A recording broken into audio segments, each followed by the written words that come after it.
Hey friends, happy Tuesday and welcome back to another week of What's for Dinner. If you're new here, hello and welcome. I'm Taylor and I share these videos usually every Sunday, but this past Sunday was Christmas, so I did not put one up. I just took the weekend off from editing and uploading and filming and spent the Christmas with my family. So today I have last week's meals to share with you, and then I will be back on Sunday to share those with you from this week. So if you like these kinds of videos, I hope you'll subscribe down below. But let's go ahead and get into this week's What's for Dinner.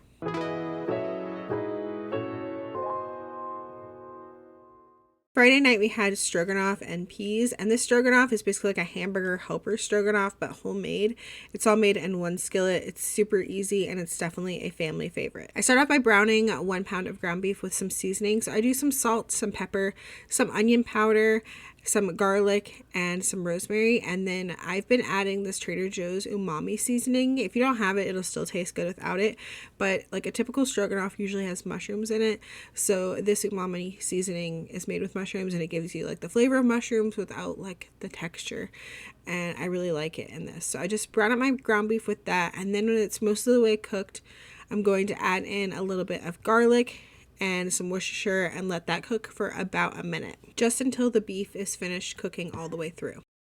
Then I add in 1 cup of beef broth, 1 cup of milk, and 1 cup of water, and 4 cups of egg noodles, and then I just bring that to a boil over a medium-high heat. Once it comes to a boil, I like to reduce the heat down to a medium-low and put a lid on it and let it simmer for 5 to 7 minutes until the egg noodles are tender and most of that liquid has been absorbed. And then you just want to make sure that your noodles are tender, and you can add in about half a cup to a cup of sour cream. And once that's all blended in, taste it for seasoning. Usually I add a little bit more pepper, and then this is ready to serve. To go with our stroganoff, we just had a can of peas. That's what we always had with hamburger helper growing up, especially like the stroganoff and the beef pasta one. So that's what I always make with it as well. Saturday night, we tried a new recipe called chicken cordon bleu casserole. So we're going to be breading some chicken for this recipe. So in 1 large bowl, I am mixing together 2 cups of panko breadcrumbs with some salt and pepper. And then in the other one, I'm doing 1 egg with half a cup of milk. And then I'm going to take some chicken breasts that I cut up into 1-inch pieces, and I'm going to put them into the egg mixture, and then I'm going to put them into the breadcrumb mixture. If I made this recipe again, the only thing that I would change is adding more seasoning. I definitely think that it needed more seasoning, but other than that, it was pretty tasty. Just I needed to add some salt and pepper, but I think it'd be really good with like some garlic and other stuff. Sometimes I just get in like the zone where I'm just like following the recipe 100% and don't even think to add stuff when I'm like really tired and it's been like a long day. So I wasn't really thinking about it when I did it. Otherwise, I would have added the stuff then. So then I just took those pieces of chicken that I breaded and added them to the bottom of a greased 9x13-inch pan. And then I'm going to top the chicken with some ham. This is leftover ham that I had in the freezer from Thanksgiving that I just diced up, but you could just use like lunch meat if you wanted to. And then I topped that with some shredded Swiss cheese. And then in a bowl, I whisked together 1 cup of milk and 1 can of cream of chicken soup. And then I'm going to pour that evenly over the top of the meat and cheese. And then I covered this with foil and stuck in the oven to bake for 35 minutes. And then I took the foil off and let it bake for 10 more minutes. And then when it came out of the oven, it looked great. And we just served this over some pasta. And here's what that looked like over pasta. This was some fun, like curly pasta from Trader Joe's, which we really liked. And as I said, the only thing I would change about this recipe is adding a touch more seasoning. Other than that, it was really good and we all enjoyed it. Sunday night, we had orange chicken and fried rice. I've shared the recipe for my fried rice many times before, so it'll be linked in the description box down below if you're interested in that. And then the orange chicken is just our favorite frozen orange chicken from Trader Joe's. It's our preferred one. We like the mixture of light meat and dark meat, and the sauce is our favorite. Monday night, we had our favorite roast recipe, which is Mississippi pot roast, which is done in the crock pot. And most people have seen this before, but if you haven't, all you do is take a chuck roast, probably about 3 pounds, and then I sprinkle on half of the package of ranch and half of the package of au jus, and then I top it with some cut up carrots. I do probably about 4 carrots and then like 3 large potatoes, cut both of those up, add those to the top. And then I sprinkle on the remaining ranch and au jus. And then I top it with some pepperoncini peppers. Usually I do the whole ones, but this time I only had the slice. So I added sliced and then a little bit of the juice and then 1 stick of butter that I chop up. And then I put the lid on this and let it cook for at least 8 hours on low, or you could do it on high for like 4 to 6. And then at the end, you just check it, make sure your carrots and potatoes are tender, and then it's ready to eat. My family loves to eat it over rice. I just like to eat it more potatoes instead of rice, but my family loves rice, so they eat it over rice. And it's definitely our favorite roast recipe. If you haven't tried Mississippi pot roast, highly recommend it. Tuesday was a busy day for us. We had people here working on our furnace, and then I also spent the majority of the day baking Christmas cookies in preparation for Christmas. So I knew I needed a dinner that was quick and easy, and we love this 20-minute chicken burrito bowl recipe that I think I found on Pinterest.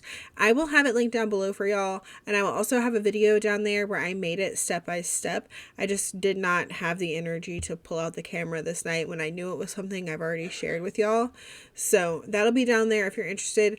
I would probably actually call it like a 30-minute chicken burrito bowl because you need to do like 10 minutes of prep at the beginning, and then it takes about 10 minutes to come to pressure and then 10 minutes to cook, and then you just do a quick release. It's super quick and easy and super tasty.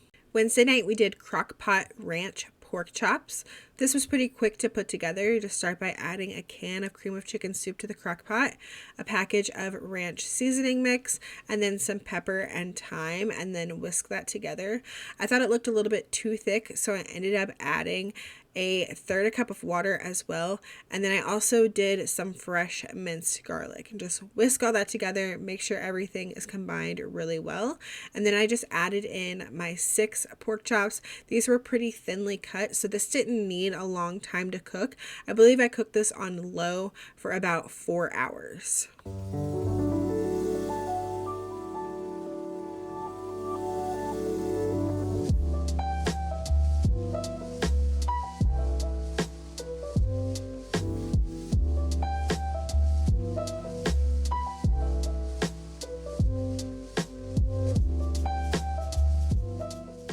So the original recipe for this did not have you adding in that third a cup of water that I added in at the beginning, but it did have you adding in cornstarch at the beginning. But if I'm going to make a recipe like this, I always want to add the cornstarch at the end to see if it really needs it. So here I thought it did need it. I wanted my gravy to be a little bit thicker. So I actually took some of the sauce and added it to my cornstarch and whisked that together really well. And then I added that to my crock pot to thicken all of the sauce. And it thickened up really nicely. As soon as I stirred that in, you could tell that it started to get thicker. But I put a lid on it and let this sit until my rice was done, because I served this pork chops and gravy over some rice and with a can of green beans. This was delicious. I can't remember if I had made this specific recipe before, but we loved it and I would make it again. And finally, the last night for dinner, we had $1 million spaghetti. This was my brother's birthday dinner. I always like to cook for my family for their birthday.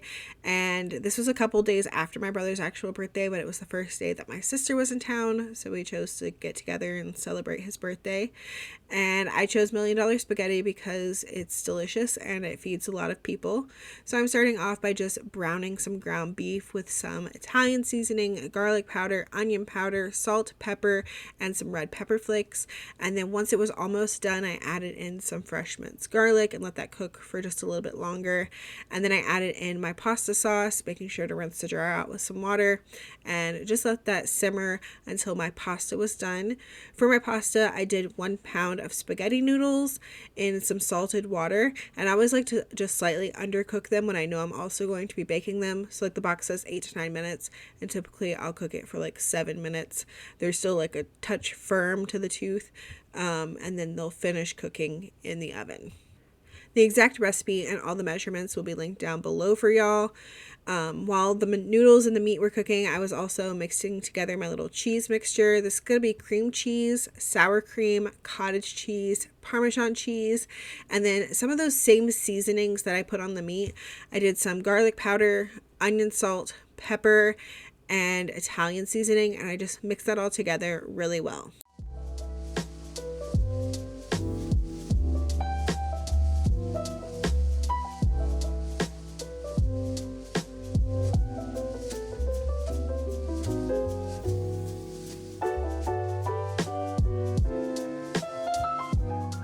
So then I'm going to start layering everything in the bottom of a 9 by 13 inch pan. So I'm starting off with about a third of the meat sauce, and then I'm going to top that with half of the noodles. And then on top of those noodles, I'm going to put all of that like cheese mixture, the cottage cheese, sour cream, cream cheese thing, all of that over the noodles, and then top it with the rest of the noodles, and then all of the rest of the sauce. And then you can top it with some shredded mozzarella cheese. And then this goes in the oven, I believe on 350 or 375. I'll put it in the description box. For an hour, 45 minutes to an hour. You want it to get nice and bubbly.